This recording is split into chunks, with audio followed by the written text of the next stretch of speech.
everyone, welcome or welcome back. If you're new here, my name's Nina, and today's video is for all my fellow creative souls out there who constantly feel too distracted or too overwhelmed to actually accomplish all the things that they want to or need to get done. Now, I have wrestled with this issue my entire life. I know many of you out there have as well. And unfortunately, I found that 99% of the strategies and the suggestions out there simply aren't practical or effective for people who are not naturally organized, or that tend to veer more towards the creative side rather than the detail-oriented side. Maybe you have ADHD, or you just have a personality type that gets bored really easily, or you tend to jump from project to project before ever really seeing anything through, or maybe you just get paralyzed by perfectionism and you stop yourself before you even get started. And if any of these things apply, you are going to find it very difficult to follow most of the advice out there because it fails to acknowledge that different people have different types of brains, and some people really do have a much harder time completing tasks. And this is why the typical productivity advice simply does not work for everyone. And you may find that trying to force yourself to follow these conventional methods is extremely stifling or frustrating or even soul crushing.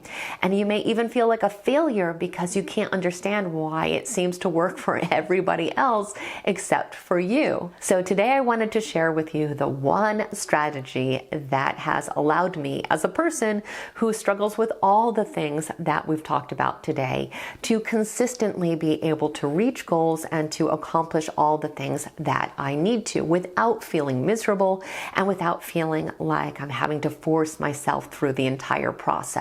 This revelation not only changed my life, but helped me to understand that I am fully capable of achieving anything I dream of as long as I go about it in my own way. So what is this method?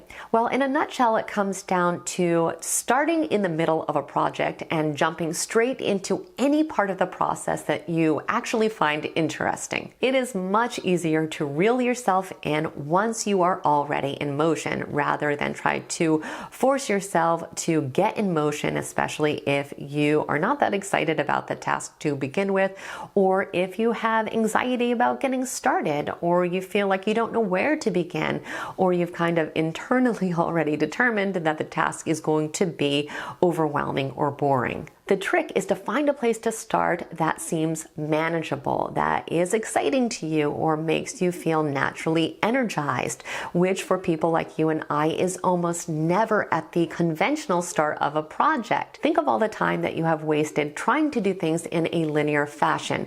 You get stuck at the beginning of the project, which is the boring part, the part that seems tedious, and the part that we really have zero confidence in yet. Most creative people will spend about 5 minutes trying to force themselves to engage in what they consider to be a very unpleasant part of the process before giving up completely and losing interest because they never become fully invested in the project because it seems too intimidating, it seems too overwhelming, or they get hung up on one little detail that they can't seem to get past. But if we instead allow ourselves to kind of dip our toe into the fun part, or at minimum the parts that don't seem quite as miserable or don't cause us quite as much mental anguish, we are going to find more times than not that we do become invested, and therefore we will end up circling back and addressing all the parts of the task that we were once avoiding. And we'll find that the more we engage with a task, the more the puzzle pieces start to make sense and start falling into place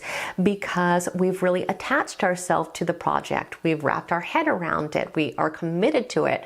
And after a while, once we've spent enough time and energy on it, we feel an obligation and a desire to see it all the way through. So for example, if you're a writer and you've been staring at a blank page for 2 hours because you can't figure out the perfect beginning to the story, why not really set that aside for now and jump straight into the part that you already know that you've been working out in your head for weeks, even if it's some random subplot or even if it is the ending beginning of the story.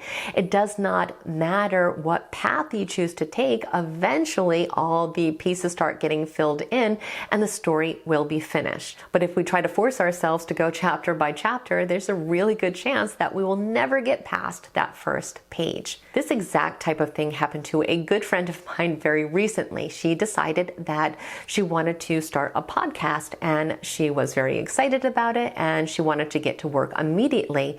And she determined that the very first part of the process had to be designing a logo. Now, she spent hours and hours trying to come up with ideas, and nothing seemed to be working, and she really never felt like anything was good enough. And eventually she got so frustrated with the process that she decided that it was a sign that this really wasn't for her, and she completely gave up. She did not record one single episode.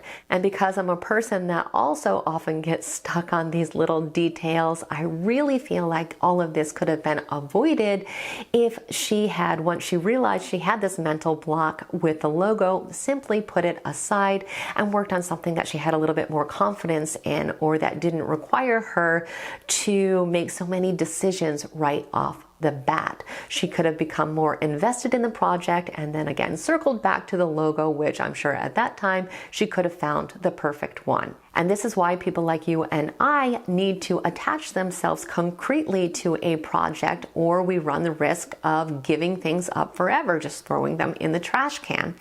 And this is something that I actually learned at a young age, but I never made the connection. This is how I actually learned how to play guitar. So I got my first guitar when I was about 15 years old. I was very enthusiastic. I could not wait to learn how to play.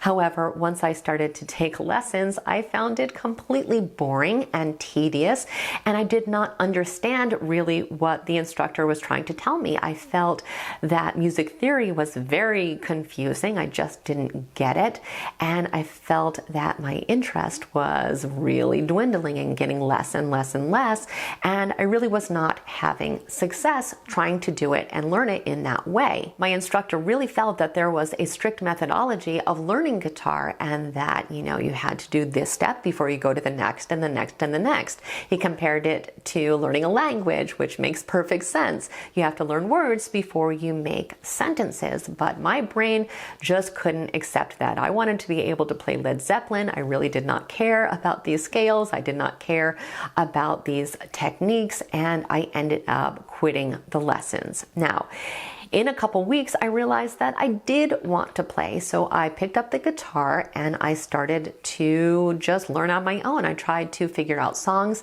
and I started becoming successful at this, and this made it very enjoyable for me because I could see myself actively being able to progress towards the goal, and I became so in love with the instrument that I eventually went back and learned all the things that my instructor wanted me to learn. But I had to do it my way, and I had to honor my creative process, even though the process that most people use makes a lot of sense. I realized that I'm different than most people, and I do have to honor that. And I think if I hadn't honored that, I would not be able to call myself a musician today, because I definitely would have given up. Now, don't get me wrong, I absolutely believe that we can always learn new habits, new strategies, and new methods to do things. However, I really have found that at least at the beginning of a project, it really does help us to succeed when we honor our natural process. And this can be applied to absolutely anything. So let's say we have to clean our entire house, and that's something that seems highly unpleasant to us. Instead of trying to do things in a logical way or in order, let's jump into something that is going to be fun and rewarding for us, even if it seems kind of impractical. Even if you have a stack of dishes to the ceiling, if you feel like organizing your jewelry, just go ahead and do that, because once the ball is rolling, you're going to have momentum. You're going to realize that cleaning isn't that bad and organizing isn't that intimidating, and you will eventually go back and get the things done that you need to get done. But if you try to force yourself to do things in a conventional, systematic way, oftentimes what will happen is that you will lose interest before you start, and these things will never ever get accomplished. Please remember that there is more than one way to do pretty much anything, and even when it feels like every single other person in the world does something one specific way, that does not mean that that way is going to work for you, especially if you've seen evidence that it does not work for you. It's time to start honoring your own natural processes and doing things in a way that makes sense for you. We can't try to force ourselves in a box that we clearly do not fit into. And if you're anything like me, you may have noticed that any task that is not completely self-directed or is not something that was initially our own idea is something that we usually have a lot of resistance to, that we really don't feel like doing. So it's important that we utilize tricks like this to be able to become invested so that we do start to put our time and energy into it. Because once we do that, we become committed to it and we are able to see it through. But if we don't get started, there's no way we can actually accomplish the task. So with all of that being said, I would love to hear if this is something that you yourself struggle with, and if so, if you've ever tried to start a project or a task from the middle and was that successful for you. Please let me know in the comments section below. Also, I truly hope today's video was insightful and helpful to you. If it was, please like it, share it, and definitely become a subscriber if you are not one already. I would absolutely love it if you stuck around. I want to thank you so much for spending time with me today, and I hope the rest of your day is extraordinary.